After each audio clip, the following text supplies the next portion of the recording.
오늘 우리에게 주신 하나님 말씀은 사도행전 4장 1절부터 12절까지의 말씀입니다. 사도행전 4장 1절부터 12절까지의 말씀을 함께 보시겠습니다.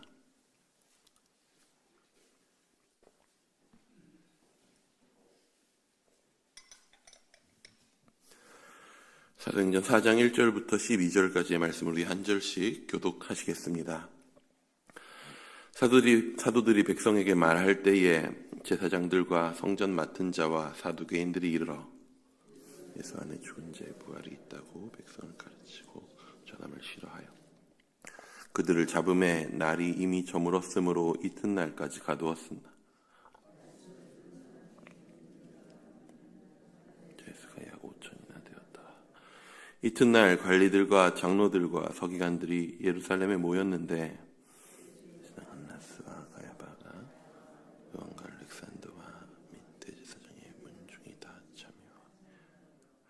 사도들을 가운데 세우고 묻되 너희가 무슨 권세와 누구의 이름으로 이 일을 행하였느냐?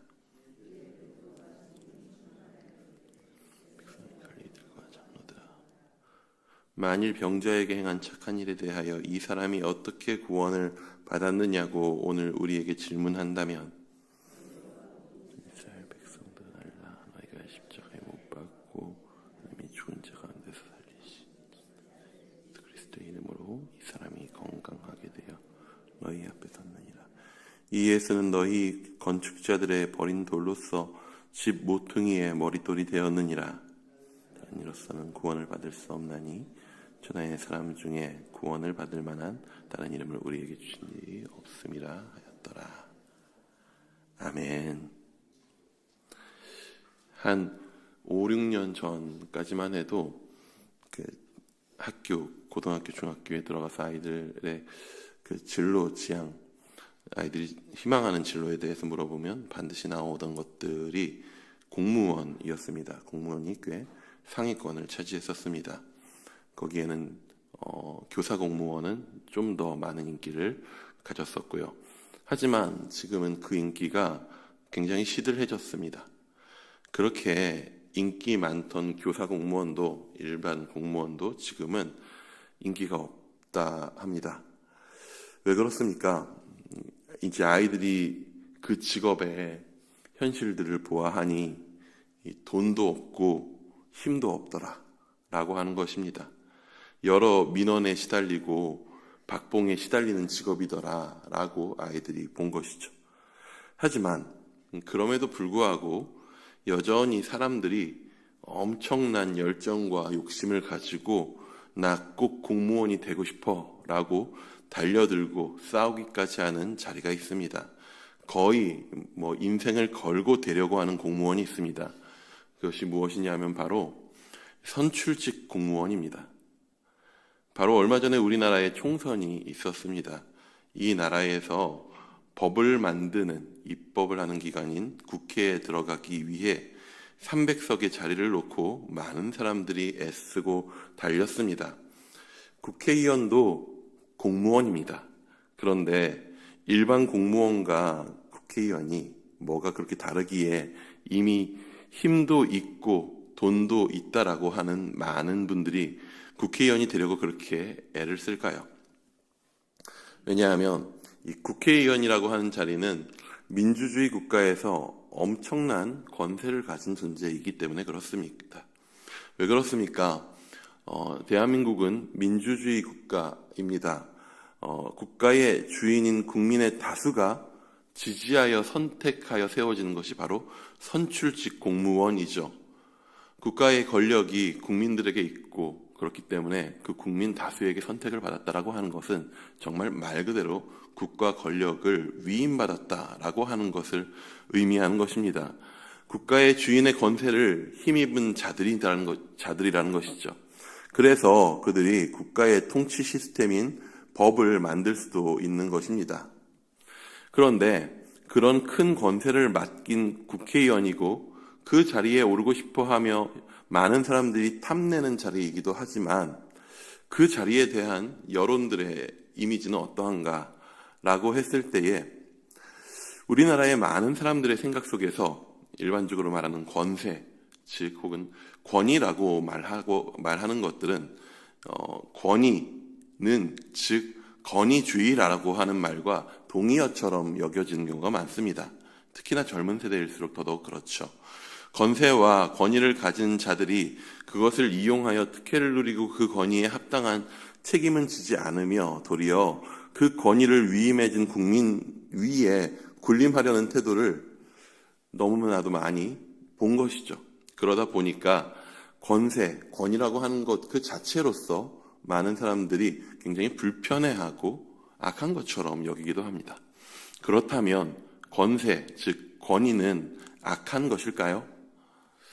오늘 본문은 어제의 본문에서 다뤘었던 걷지 못하는 자의 치유 사건에 의해서 이어진 일입니다. 성전 미문에서 부활하신 예수님의 제자들이 병자를 고칩니다. 거기서 구걸하던 안진뱅이를 일으키죠.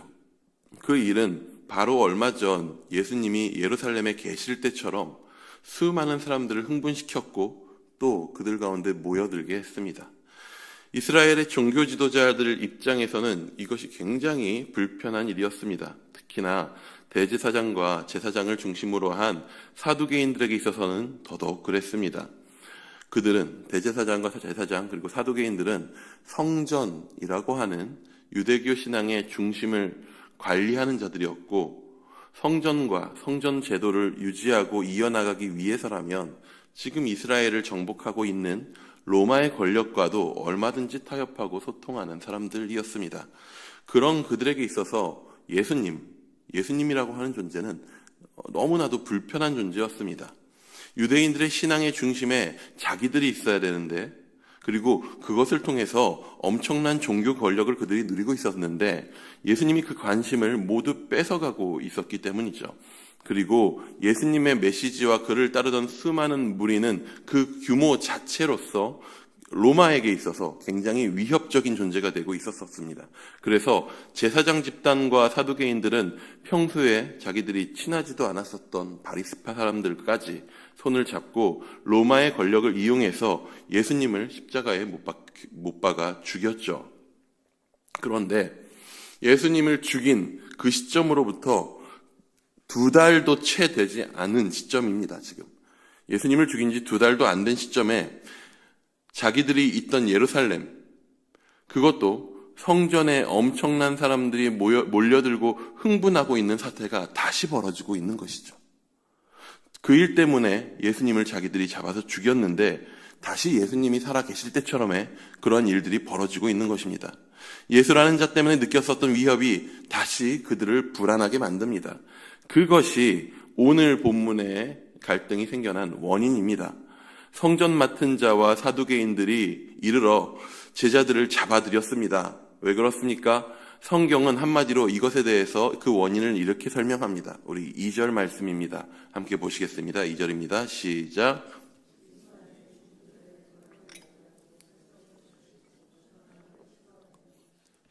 그들이 자신들의 권력을 위협하던 예수님을 죽였거든요. 자신들의 권세와 권위 그리고 로마의 권력까지 끌어들여서 예수님을 죽였습니다. 여러분, 사람이 왜 권력을 가지려고 하고 왜 사람이 힘을 가지려고 합니까? 왜 사람이 권력에 취합니까? 두려움 때문입니다. 다른 권세와 힘들에 의해서 자신의 자유와 생명이 위협받을 것에 대한 두려움이 사람이 근본적으로 갖고 있기 때문에 그 힘들에 억눌리지 않을 수 있는 힘을 내가 갖는 것에 본능적으로 반응하게 되죠. 그리고 그 힘을 갖게 되면 그 힘이 갖고 있는 자유와 그 힘이 갖고 있는 남들을 억압할 수 있는 그 힘에 도취돼서 더 많은 힘을 원하기도 합니다. 그래서 유대인 종교 지도자들도 동원할 수 있는 모든 힘으로 예수님을 죽였던 것이죠. 그런데 예수 그리스도의 부활을 말하는 자들이 막 있습니다. 그가 죽었으나 다시 살아났다라고 말하는 자들이 있습니다.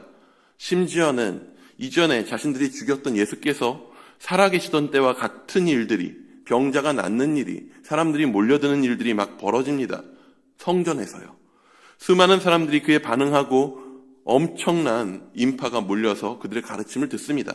그 자체로 그 자체로 성전 맡았었던 자들에게 있어서는 엄청난 위협이었죠. 그래서 그들은 또다시 자기들의 힘과 권력을 가지고 제자들에게 찾아가서 그들을 잡아들입니다. 그리고 그들에게 이렇게 묻고 있습니다. 우리 7절 말씀도 한번 같이 읽어보겠습니다. 7절입니다. 시작. 사도들을 가운데 세우고 묻되 너희가 무슨 권세와 누구의 이름으로 이 일을 행하였느냐.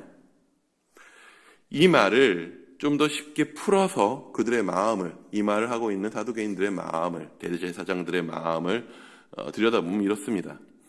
지금 너희는 예루살렘 성전에 붙잡혀서 갇힌 자가 되어 예루살렘 성전에 대한 최고의 권위를 가지고 있는 우리 대제사장들 앞에 서 있다.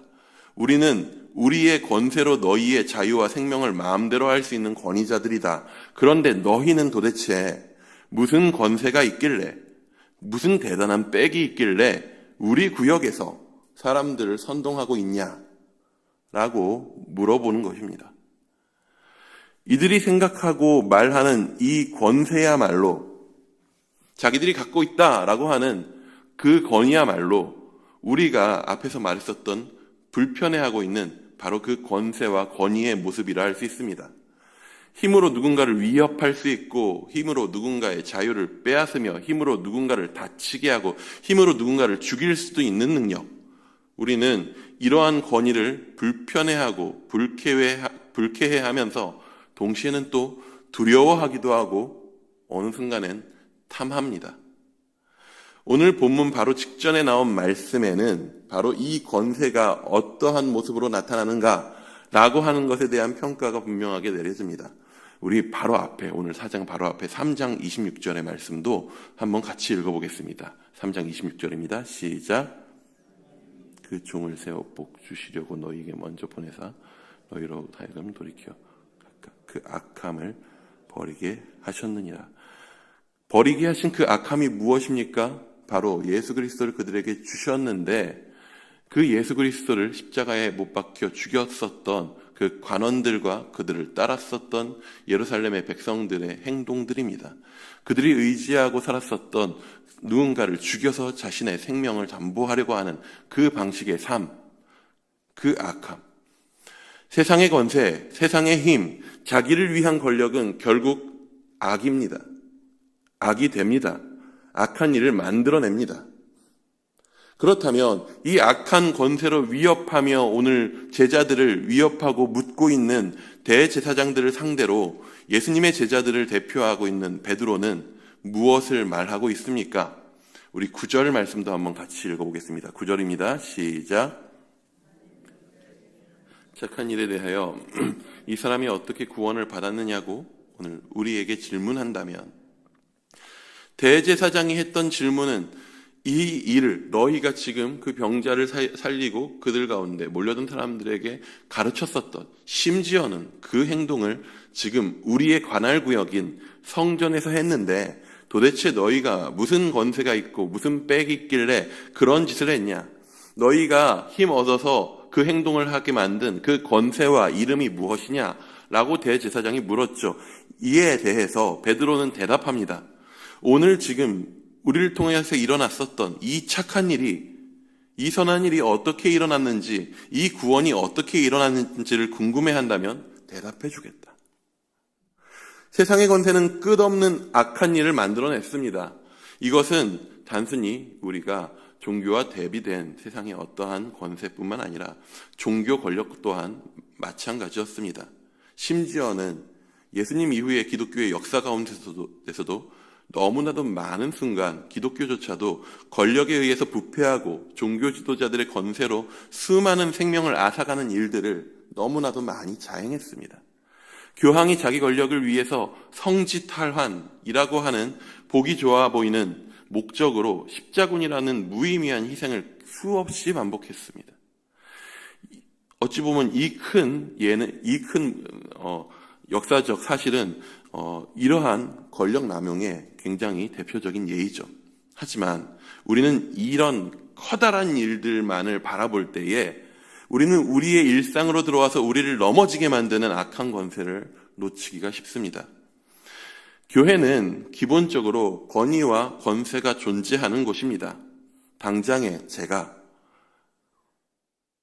한참 젊은 나이이고 경험도 부족하고 부족한 자임에도 불구하고 목사라고 하는 직함, 이름을 받아서 굉장히 존중받고 있습니다. 이마만큼 존중받아도 될 존재인가? 라고 하면 저는 많이 부족한 사람입니다. 그럼에도 불구하고 분명히 교회 안에는 직분과 직함이 존재합니다.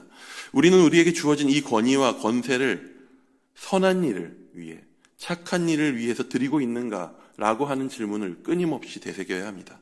언제 기독교와 교회의 권위가 악한 일에 쉽게 빠져듭니까? 당장 오늘의 본문을 보면 알 수 있습니다. 대제사장들은 자신들의 권위가 성전으로부터 그리고 성전을 주신 하나님께로부터 온다라고 생각했습니다. 하지만 그들의 성전은 무엇입니까? 그들이 지금 섬기고 있었던 그 성전은 이미 하나님께서 떠나신 곳이었습니다. 예수님은 그 성전을 향해서 뭐라고 선포하셨습니까? 강도의 소굴이라고 이미 선포하셨습니다. 성전의 원래 역할은 무엇입니까? 제사제도입니다.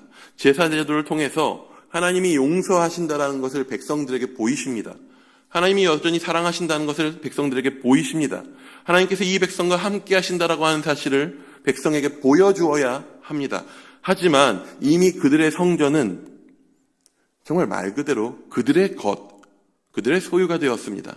재물을 통해 끊임없이 그들의 수많은 이익들을 창출하고 쌓아가고 성전 시스템을 통해 그들의 권력을 뒷받침하는 정말 하나님이 떠나가신 빈집이 되어버렸습니다. 언제 기독교와 교회의 권위가 오염되고 악한 일에 빠져듭니까? 그 안에 시스템만 남고 하나님이 안 계시면 그렇게 됩니다. 오늘 우리는 빈집이 되어버린 성전이 아닌 예수의 영으로 충만하여진 새로운 성전이 등장함을 보게 됩니다. 우리 8절 말씀도 같이 한번 읽어보겠습니다. 8절입니다. 시작. 이에 베드로가 성령이 충만하여 이르되 백성의 관리들과 장로들아, 건물이 아니라 한 사람에게, 아니 한 사람 베드로뿐만 아니라 우리가 사도행전 2장에서 보았듯이 예수 그리스도를 믿고 따르는 제자들, 백신문도 가운데, 그리고 그들의 말씀을 듣고 그들에게 일어난 일들을 보고 예수님을 따르기로 한 수천 명의 사람들 가운데 성령께서, 하나님의 영이 임했습니다. 마치 구약의 성소에 하나님의 영이 충만하게 임한 것처럼 오늘 베드로에게 성령이 충만하게 임합니다. 어떻게 이럴 수 있습니까? 과거 성전의 제사를 통해 드러났었던 하나님의 용서와 사랑이 이제는 자신의 몸으로 제사를 드려 하나님을 만족케 하신 예수 그리스도를 통해서 그 역할이 이루어진 것입니다. 그 예수 그리스도의 이름의 권세에 베드로가 붙잡힙니다. 2달 전쯤에 베드로는 어땠습니까? 이 시점으로부터 2달 전에 베드로는 어떤 자였습니까? 그는 배신하는 자였고 도망하는 자였습니다. 지금 베드로를 위협하고 있는 제사장들의 권세와 세상의 권세 앞에서 두려워서 여종 앞에 예수 그리스도를 부인하고 도망친 자입니다. 그런데 그가 예수님의 죽으심과 부활하심을 보았습니다. 그리고 나서 그가 머리 대신 예수님의 몸이 되었습니다. 내가 이 성전을 허물고 사흘 만에 다시 짓겠다라고 선포하신 예수님께서 성전된 자신의 몸을 다시 일으키셨을 때에 예수님은 자신을 믿는 자들이 자신의 몸된 성전의 일부가 되게 하셔요. 베드로는 예수 이름의 권세로 새로워졌습니다. 빈집인 옛 성전이 아닌 영원히 충만한 성전 대신 예수의 권세로 착한 일을, 선한 일을 행하는 자가 되었습니다. 세상의 악한 권세 앞에 두려움 없이 맞서고 예수님의 이름을 선포하는 자가 되었습니다. 베드로는 분명하게 오늘 선포합니다. 우리 12절 말씀입니다. 시작. 다른 이로서는 구원을 받을 수 없나니 천하 사람 중에 구원을 받을 만한 다른 이름을 우리에게 주신 일이 없음이라 하였더라. 오직 참된 성전 대신 예수님만이 하나님의 용서와 사랑을 보이셨습니다. 그리고 이를 통하여 우리를 구원하셨습니다. 오늘 우리는 이 사실을 알고 이 사실을 믿고 예수 그리스도 안에 있을 때 새로운 성전 대신 예수 그리스도 가운데 그를 통하여 부어주신 성령으로 충만함을 입게 됩니다. 오늘 우리는 어떠한 권위와 어떠한 권세를 힘입어 사는지 돌아보기 원합니다. 오늘 우리가 가진 힘과 권세는 혹은 우리가 얻기 원하고 찾기 원하고 추구하고 있는 힘과 권세는 착한 일로 드러나고 있습니까? 예수님은 온 세상에 대한 절대적인 권세를 가지신 하나님의 본체이십니다. 그런 예수님은 그 권세를 가지고 위에 군림하고 위협하고 자신의 뜻을 위하여서 생명을 착취하는 데 사용하시지 않습니다. 도리어 그 권세를 사랑하고 섬기는 일 가운데 자신을 제물로 드리는 일로 사용하십니다. 이를 통해 오늘 우리의 유일한 구원의 문이 되셨습니다. 우리가 이 예수님의 이름을 잊어버릴 때에, 예수께서 우리 가운데 행하신 일들을 잊어버릴 때에, 그 예수님께서 행하신 그 일을 통하여서 우리가 살게 되었다, 그 힘을 기동하여서 오늘 우리가 살아간다, 그 권세의 능력을 통하여서 오늘 우리가 생명을 얻었다, 오늘 나에게 주어진 이 생명은, 나의 생명은 예수님 것이다, 예수님의 권위로 말미암아 서 있다라고 하는 것을 잊을 때에 우리가 가진 힘은, 우리가 가진 직함은, 우리가 가진 능력은, 우리가 가진 모든 것은 사람을 해치고 나를 해치고 예수님을 해치는데, 교회를 해치는데 사용되게 됩니다. 오늘도 우리가 예수께서 우리를 위하여 하신 일 가운데 살아가기 원합니다. 예수님께서 우리 가운데 보이신 권위가 무엇인지를 기억하기 원합니다. 그리하여서 예수께서 우리 가운데 충만케 하신 성령으로 충만하여져서 예수님만이 나의 생명이고 온전한 구원의 유일한 문이시다 라고 하는 것을 사랑으로 선포하여 많은 선한 일들이 우리를 통하여서 일어나는 그런 은혜를 누리시기를 축원합니다. 기도하겠습니다. 주님, 주께서 우리 가운데 행하신 일들을 기억합니다.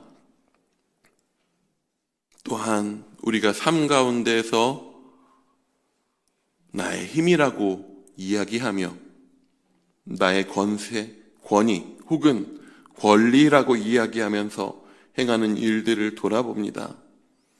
우리의 권리와 우리의 행동들은 예수께서 나를 위하여서 행하신 그 선한 일과 닮아 있는지 다시 한번 돌아봅니다. 주여, 우리가 주님 닮게 하여 주옵소서. 주께서 행하신 권위와 권세의 선하신 일 가운데 우리가 온전히 동참하기 원합니다. 예수께서 우리 가운데 그 권위로 행하신 일들을 기억하며 그 사랑 가운데 둘러싸여 주께서 우리 가운데 부으신 그 성령으로 충만하여 오직 예수께서 행하신 그 선한 일 가운데 오늘 우리가 동참하며 살게 하여 주옵소서. 주가 새롭게 세우사 온전케 하신 그 성전이 우리가 되어 온전히 충만하며 예수께서 행하신 그 놀라운 용서와 사랑과 구원의 사역들을 우리가 이어나가게 주여 우리 가운데 그 선하신 권세로 인도하여 주시옵소서. 살아계신 예수님의 이름으로 기도드립니다. 아멘.